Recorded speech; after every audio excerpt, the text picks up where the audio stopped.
Please listen carefully. Hello, universe. Welcome to the Optimist Daily Update. I'm Summers Kristy. And I'm Kristy Jansen, and we are part of the team behind the Optimist Daily, making solutions the news. We bring you reader-funded solutions news every day in order to change the tenor of news media, social media, and the direction of your day to help make it one focused on solutions. 7 days a week, we publish positive news stories written by award-winning journalists and delivered online to your inbox and through our social channels. And also, we are sharing these solutions in a commute-worthy, walk-worthy, home office-worthy podcast. Today is Monday, the 19th of April, 2021. Hey, Kristy. Happy birthday to your son. It's my kid is turning 15. It's pretty exciting. Tell us a little bit, 15 years ago today, you brought a person into this world. I did. Yes. Birthdays are also kind of a big day for the mom, right? You were pretty busy. It reminds me of that day, which was a very precious day. And, I did a whole natural childbirth kind of situation. Yep. I have a body that's built for bearing children, I guess. And a baby that was willing. You had a baby who was willing to come out. Yes, and a baby that was willing. And my water broke, and then I had to be induced, which made it that much more intense. Yes. So it was like a freight train running through your body. That was the most intense experience I've ever had in my life, even still, I think, But it was wonderful. And then he was born, and that was 15 years ago today. Well, happy birthday to you and your dude, your little dude, your little offspring. Not that little anymore, but yeah. But they're always little to us, right? So it's pretty cool. I'm excited for you. And, there will be many, many celebrations again ahead. I'm sure he would rather we not talk about his reaction to his cake, etc. But you can share as the week goes on if you so choose. So I continue on my hunt for my vaccine, but the last time everybody checked in with you, you weren't feeling great, right? So how did you feel the next day? I guess 2 days later, how did you feel when Friday came around? Friday, I woke up feeling myself again. Good. So it was and really what it made me, it just exhausted me. I just basically spent all of Thursday. I guess it was Saturday that you woke up. Yeah, so Saturday you woke up. All of Friday sleeping. Or Thursday. I can't remember. Anymore. Wait, time isn't real. But you're feeling better. You're through it. It's all good. Yes. Good. Well, I've had a lot of really interesting conversations with people about my own challenges in trying to find a vaccine here in Central Texas. We had a conversation, Kristy, about that the states that really did well on early distribution had a centralized sort of tool set to get it done. I think you said West Virginia and Alaska were really the leaders at the outset, and then other states like California have been doing really well since. I actually had a conversation with one of our writers who is in the Netherlands, and he also has a birthday this week. Vlad turned 24 yesterday. Sorry, Vlad, for telling everybody your age. Your age, but you're amazing. But Vlad and I were talking about it, and he actually mentioned that he would not, in fact, be getting his first shot until at least July. Yeah, and it's really crazy. Yeah, but Europe has really struggled. I have two friends who are expats from California who live in the Netherlands, and they actually came back to California to get their shots.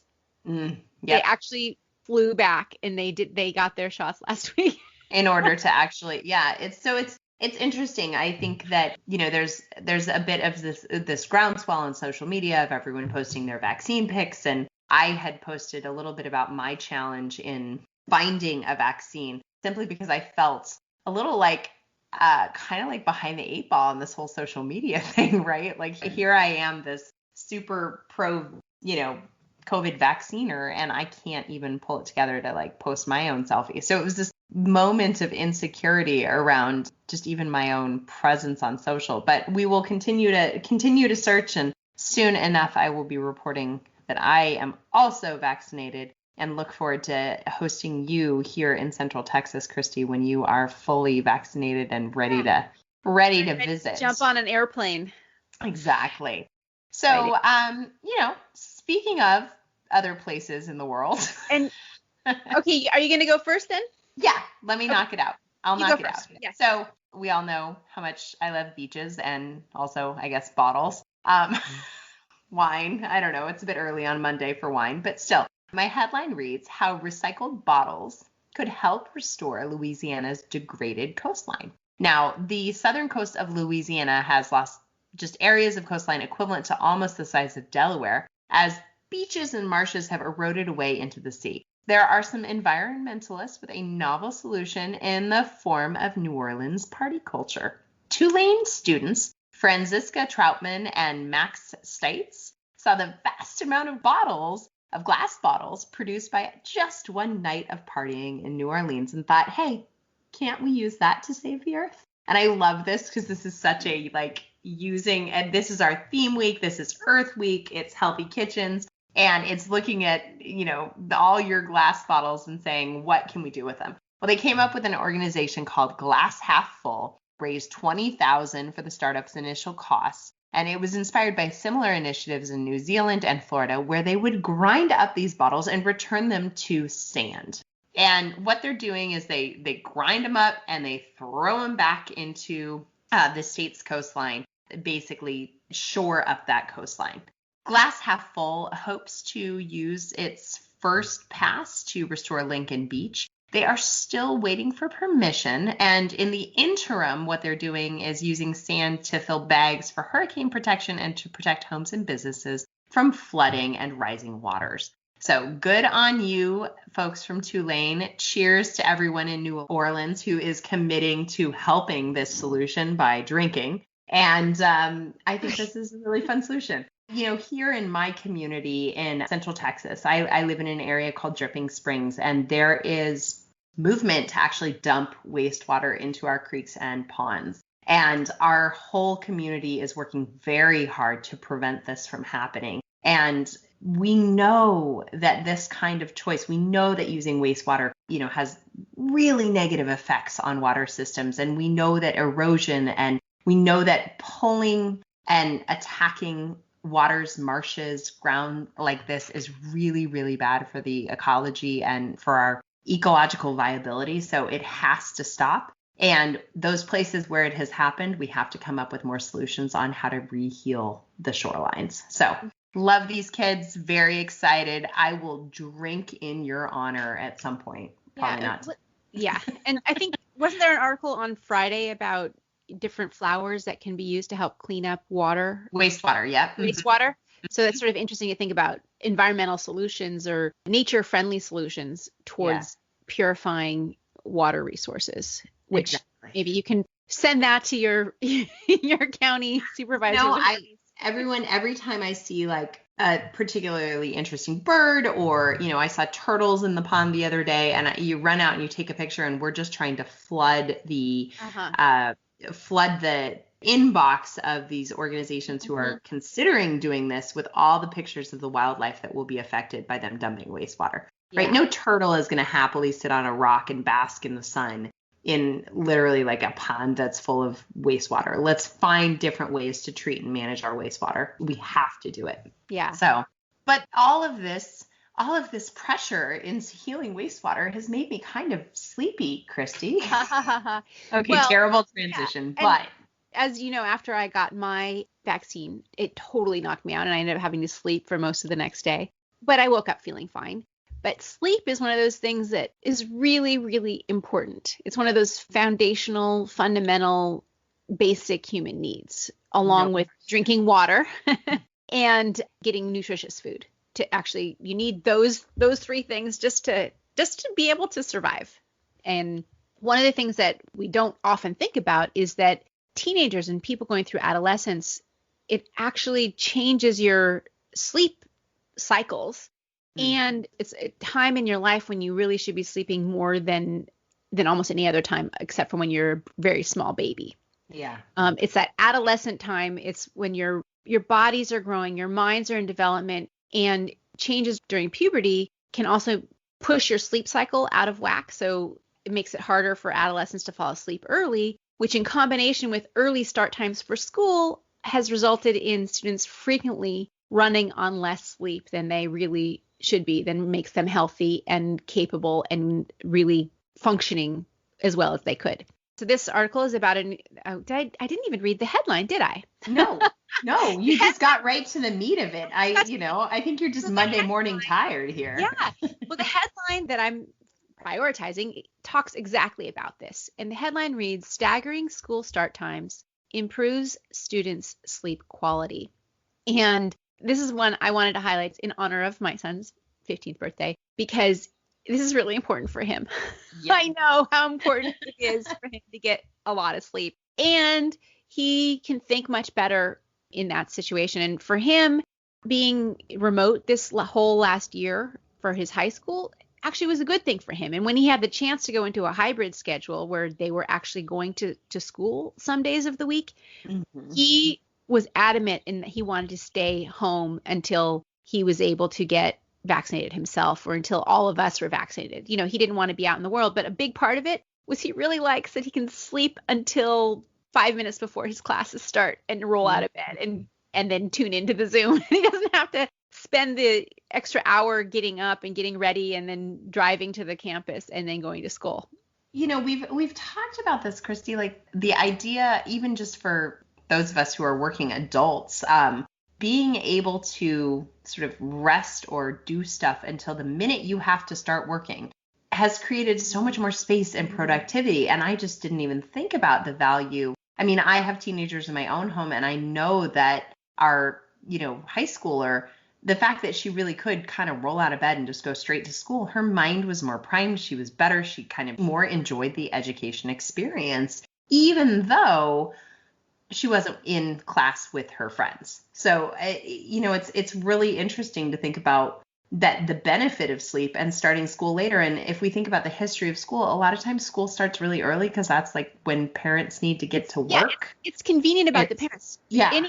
But this article, it's highlighting a new study in Sleep, which is a magazine published by the Oxford University Press. And it is measured the differences that changes to school start times can make for approximately 28,000 elementary, middle, and high school students over a 2-year time period. So this study ran, I think, probably before this last year with the 2020 lockdown. So it's interesting if we can take the lessons from this study and the experience from this last year and maybe build it into a different school schedule going forward so that it will be healthier for the kids and easier for them to manage. And this particular study did was it took high school students started 70 minutes later than they usually would. Middle school students started between 40 and 60 minutes later. And the elementary school students, the smallest ones, actually started 60 minutes earlier. Yep. But that seemed to be fine for them. And what the greatest improvements were actually seen in the high school students. And because they were able to get almost 4 hours of extra sleep per week once the later start time was implemented, and that 4 hours made a huge difference. Yeah, it makes so much sense. And I think, certainly we've seen some great lessons come out of the pandemic. And I think this is definitely a reminder of one of those lessons. And we talk about when we go back to better, not when we go back to our old lives, when we go back to something better. And when we re-envision how schools work, how work works, how people engage with each other, this is something that I think will be really critical for us to remember. Yeah. And, every parent has the story of dragging their teenager out of bed to get to school, no matter how ambitious or, academically inclined. No teenager jumps out of bed at 5 a.m. or 6 a.m. to make that 6:50 bus in order to get to school. Okay. They just don't. There are the random few who are just naturally those morning larks. Right. But the vast majority of kids have the night owl kind of sleep schedule. Yeah. And why not? And it's because a part of it is biologically. It's biological. Exactly. Right. It's biological. So why not use that and know that and make that be the way that we design our schools around their needs instead of around parents' needs. Now, on the other hand, we have to give more support to the parents too, because it's been a really tough year for parents with school-aged kids. And especially the younger kids. I think the teenagers, the high schoolers, they're pretty self-sufficient and don't need, it's been great having them home for those of us who were lucky enough to get to really be close to our kids in that way. Yeah. On the other hand, when you have a full-time job and you're a single parent, or you don't have a lot of support in your own household, like, I mean, I feel for you, Summers, and you're trying to, be really, really active, and you don't have the daycare situation. Oh my goodness. Yeah. Oh my goodness. Look, we had a challenging year. I look back on COVID, and I really do. I remember the day that Brennan turned 3 months old. I put her in daycare, and I had my entire machine oriented toward getting her into someone else's arms so that I could get to work. And even down to, us getting in the car and training her to enjoy an entire hour commute every morning with songs, and, having this 3-month-old baby that I would deliver to someone else so that I could be butt in seat, ready to work and do my very best until that 4:50 when I had to run out, grab her, and have a lovely hour commute home. And, we did that for 4 months or so. And then COVID hit and sent us all home. And it really changed my perspective on how to mother and how to work. However, that being said, you cannot have a child at home full time and work full time unless you have some kind of help. Unless it you is exactly. It's any kid under probably 12. 12, exactly. Most kids under 12. I mean, even I have a friend who's got an 11-year-old who is just like, sometimes she goes into her closet and she's just like, I need a moment of no questions, mom, right? Yeah. For me, the unbelievable gift of the school that we found, as it's not surprising to me that the youngest ones go to school an hour earlier, because my daughter awakens as early as she possibly can, raring and ready to go to school. And, I at first thought, well, we won't have to take her at, the 8:15. Like, I can take her a little later and spend a little more time with her. No, she has no interest in me. She is just ready to go to school by like 7:42. If we're not in the car, she's giving me looks like, lady, you're not that fun. I want to go play with Ducky and my friends. So that's the other thing, is like, we talk about solutions not being siloed. Education, you can't do the same thing for a toddler that you do for a teenager. No. Parenting, everything has to be fluid. And I think this week on the Optimist Daily, we are focusing on kitchens and greening up your kitchen. It is Earth Week. It's Earth Day this week, and we are celebrating the earth. And the take that we would like to offer on the Optimist Daily are different perspectives and tools that you can bring into your kitchen to make a difference every day, in addition to other solutions that we find. So this week, check that out on the Optimist Daily. Some of the headlines today include 5 healthy edible flowers to add to your culinary arsenal. Eat more and waste less with this no waste vegetable cookbook. Protect your neighborhood insects this spring with amber-hued lights. That's interesting. What else do we have, Kristy? Soap is a big water polluter. This probiotic version does exactly the opposite. I think that's a really interesting concept about probiotic soap. Make these natural do-it-yourself air fresheners to help make your home smell wonderful. And there's some other things today on the Optimist Daily. Go check out the website. But that's it for today. Have a great Monday, everybody. Thank you for listening to the Optimist Daily Update. We promise to keep sharing these kinds of positive solution-based stories with ideas on how you can participate in the changing world and help ensure it's changed for the good. If you're not already, please consider becoming an emissary on the optimistdaily.com, and for just about $5 a month or a little more, if you choose, you can support reader-funded independent journalism and help us keep the Optimist Daily free for everyone who need it, supported by those of us who can't. Thanks, everybody. Have a great Monday, and we will see you tomorrow.